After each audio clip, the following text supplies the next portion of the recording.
Dedilər Qəbələdədir Kimpembe. Son günlər bazardan çayxanaya, Vəndamdan Buma, Dəmiraparan çaydan Əmzəli çay sahilinə kimi futbolla maraqlanan hər kəs 2018-ci ildə Fransa millisi heyətində dünya çempionu olmuş məşhur oyunçunun rayonda olmasından danışırdı.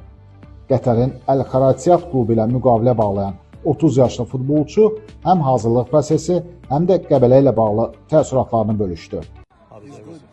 Hazırlıq yaxşı gedir. Komanda təlim məşq toplanışındadır. Məşq meydançaları çox yaxşıdır. Əvvəllər burada heç olmamışdım. İlk səfərimdir. Bura gələnə qədər Qəbələ haqqında məlumatım yox idi. Paris Saint-Germain heyətində Çempionlar Liqasını qazanmış və bir dəfə final oynamış təcrübəli müdafiəçi yaradılan şəraitin onları qane etdiyini bildirdi. Burada hər yer bir-birinə yaxındır. Oteldən məşqə gəlməyə sadəcə 1 dəqiqə vaxtımız gedir. Bundan həzz ala və rahat məşq edə bilirik. Meydançaların vəziyyəti də əladır.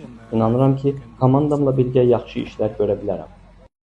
Fransa millisi heyətində 28 oyun keçirmiş Kimpembe tezliklə formasını bərpa edəcəyinə inanır. Əvvəlki formama qayıdacağıma inanıram. Əks halda dayanardım. Komandamıza və heyətə güvənirəm.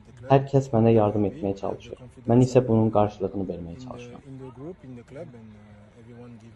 Son illərdə Azərbaycanın, eləcə də bəzi xarici ölkələrin klubları hazırlıq üçün Qəbələni seçirlər.